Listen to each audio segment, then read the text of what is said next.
கொள்ளிடம் ஆற்றில் 2 லட்சம் கன அடிக்கு மேல் உபரி நீர் திறக்கப்பட உள்ளதால் சீர்காழி அருகே கொள்ளிடம் ஆற்றின் உள்ளே உள்ள கிராமங்களுக்கு நேரில் சென்று மாவட்ட ஆட்சியர் முன்னெச்சரிக்கை நடவடிக்கை குறித்து ஆய்வு. பாதுகாப்பாக தங்க அறிவுறுத்தல். காவிரி நீர்பிடிப்பு பகுதியில் பெய்து வரும் கனமழை காரணமாக கர்நாடக மாநிலத்தில் உள்ள அனைத்து அணைகளும் முழு கொள்ளளவை எட்டியது.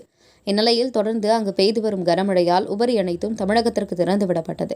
இதனால் தமிழகத்தில் உள்ள மேட்டூர் அணை முழு கொள்ளளவை எட்டிய நிலையில் அணையின் பாதுகாப்பு கருதி உபரி நீரானது திறக்கப்பட்டது. அவ்வாறு திறக்கப்பட்ட உபரி நீர் அணைக்கரையிலிருந்து கொள்ளிடம் ஆற்றில் 2 லட்சம் கன அடி தண்ணீர் திறக்கப்பட்டது. இந்த நீர் சீர்காழி அருகே உள்ள பழையார் கடலில் கொள்ளிடம் ஆற்றின் வழியாக சென்று கலக்க உள்ளது. இதனால் சீர்காழி அருகே உள்ள ஆற்றுப்படுகை கிராமங்களான வெள்ளைமணல், தோணித்துறை, கோரைத்திட்டு, பாலுரான், படுகை, சரஸ்வதி விளாகம், முதலைமேடு, திட்டு உள்ளிட்ட கிராமங்களுக்கு வெள்ள அபாயம் ஏற்பட வாய்ப்பு உள்ளதால் சம்பந்தப்பட்ட கிராமங்களுக்கு மாவட்ட ஆட்சியர் மகாபாரதி நேரில் சென்று பாதுகாப்பு நடவடிக்கை குறித்து ஆய்வு செய்தார். மேலும் இந்த கிராமங்களில் உள்ள 1000க்கும் மேற்பட்ட குடும்பங்களை சேர்ந்தவர்கள் அரசு சார்பில் அமைக்கப்பட்டுள்ள முகாம்களுக்கு செல்லவும் தங்களது கால்நடைகளை மேடான பகுதிகளுக்கு கொண்டு சென்று பாதுகாப்பாக கட்டவும் அறிவுறுத்தினர். உங்கள் பகுதியில் உடனுக்குடன் முக்கிய செய்திகள் உங்கள் விரல் நுனியில் காண எங்கள் தவசி நியூஸ் 24 சேனலை காண தவறாதீர்கள். உங்கள் சீர்காழி செய்தியாளர் சாமி பத்மநாபனுடன் உங்கள் தவசி ரமேஷ். அந்த கிழங்கு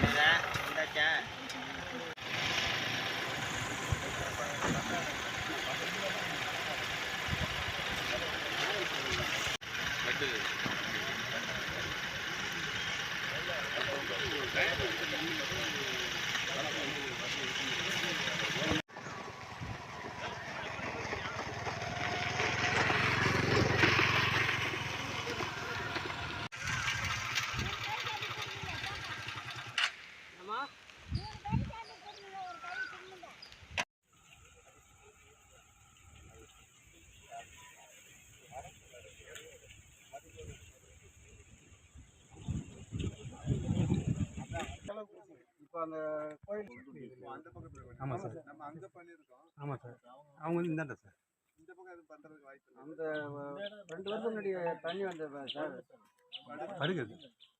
அந்த நம்ம வரும்போது பார்த்தீங்கன்னா கொஞ்சம் வீட்டில் இருக்க இடம்லாம் அதுதான் சார்.